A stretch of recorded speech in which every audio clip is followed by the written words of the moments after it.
आप और मैं हूं आपके साथ श्रेया दीक्षित। आरजेडी सुप्रीमो लालू प्रसाद यादव की बेटी रोहिणी आचार्य ने राजनीति छोड़ने का ऐलान किया। उन्होंने सोशल मीडिया पर संजय यादव और रमीज का नाम लेते हुए कहा कि उन्होंने ऐसा करने को कहा था। बिहार विधानसभा चुनाव में महागठबंधन की हार के बाद यह फैसला सामने आया। फिलहाल बिहार में सियासी हलचल तेज हो गई है। रिपोर्ट देखें। चुनावी हार, बिखरा लालू परिवार, पड़ गई दरार, जयचंद से मिटा रोहिणी का ऐलान, सियासी घमासान। तेज प्रताप से शुरू, क्या रोहिणी पर खत्म? पारिवारिक कलह या राजनीतिक बड़ी वजह? बिहार विधानसभा चुनाव में करारी हार के बाद लालू प्रसाद यादव का परिवार की फूट अब खुलकर सामने आने लगी है। जहां चुनाव से पहले तेज प्रताप यादव को घर से निकाला गया, अब चुनाव खत्म होने के बाद रोहिणी आचार्य ने भी घर छोड़ दिया। जब रोहिणी आचार्य से पूछा गया कि वो अपने पिता को छोड़ने की बात क्यों कर रही है, तो उन्होंने बेहद तल्ख लहजे में कहा कि मेरा कोई परिवार नहीं है। अब ये जाकर आप संजय, रमीज, तेजस्वी यादव से पूछिए। नहीं, मेरा कोई परिवार नहीं है। अब ये जाकर के आप संजय, रमीज, तेजस्वी यादव से पूछिए, मेरा कोई परिवार नहीं है। वही लोग निकाला है हमको परिवार से, क्योंकि रिस्पॉन्सिबिलिटी लेना नहीं है उनको। पूरा दुनिया बोल रहा है जो चाणक्य बनेगा, तो चाणक्य से आप सवाल पूछिएगा। जब कार्यकर्ता चाणक्य से सवाल कर रहा है, पूरा देश दुनिया सवाल कर रहा है कि पार्टी का ये ऐसा हाल क्यों हुआ।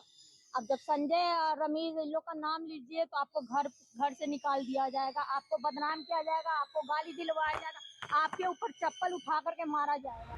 रोहिणी आचार्य ने एक्स पर लगातार 2 पोस्ट किए, जिसमें उन्होंने बेइज्जत होने की बात कही। कल एक बेटी, एक बहन, एक शादीशुदा महिला, एक माँ को जलील किया गया, गंदी गालियां दी गई, मारने के लिए चप्पल उठाई गई। मैंने अपने आत्मसम्मान से समझौता नहीं किया, सच का समर्पण नहीं किया। सिर्फ और सिर्फ इस वजह से मुझे बेइज्जती झेलनी पड़ी। कल एक बेटी मजबूरी में अपने रोते हुए माँ बाप, बहनों को छोड़कर आई। मुझसे मेरा मायके छुड़वा दिया गया।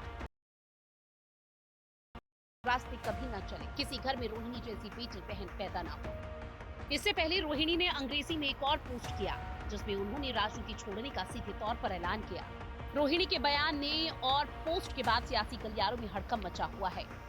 सूत्रों की माने तो चुनाव में आरजेडी के खराब प्रदर्शन को लेकर रोहिणी पर आरोप लगाए गए और ये कहा गया कि परिवार के विवाद के बाद सार्वजनिक होने से चुनाव में गलत संदेश गया। विवाद के बाद रोहिणी सिंगापुर चली गई तो चुनाव प्रचार के लिए रोहिणी को बुलाया गया, लेकिन सिर्फ राघोपुर प्रचार के लिए जाने दिया। रोहिणी छपरा की अलग अलग सीटों पर जाना चाहती थी, लेकिन नहीं जाने दिया। काउंटिंग की शुरुआत के समय रोहिणी ने गुड लक कहा तो तेजस्वी ने कोई जवाब नहीं दिया। रोहिणी आचार्य ने अपने बयान में जो संजय और रमीज का जिक्र किया है, वो आखिर है कौन और लालू फैमिली में उनका क्या पकड़ है, वो भी बताते हैं। कौन है संजय और रमीज? संजय यादव आरजेडी से राज्यसभा सांसद हैं और तेजस्वी यादव के सबसे भरोसेमंद सहयोगियों में से एक हैं, जबकि रमीज तेजस्वी के पुराने मित्र बताए जाते हैं, जो उत्तर प्रदेश के एक राजनीतिक परिवार से ताल्लुक रखते हैं। सूत्रों की माने तो संजय यादव रोहिणी आचार्य को तेजस्वी यादव के राजनीतिक भविष्य के लिए खतरा मानते हैं। ये खतरा बेसबब है या फिर कोई सियासी वजह, कौन जानता है। स्पेशल रिपोर्ट, हिंदी खबर।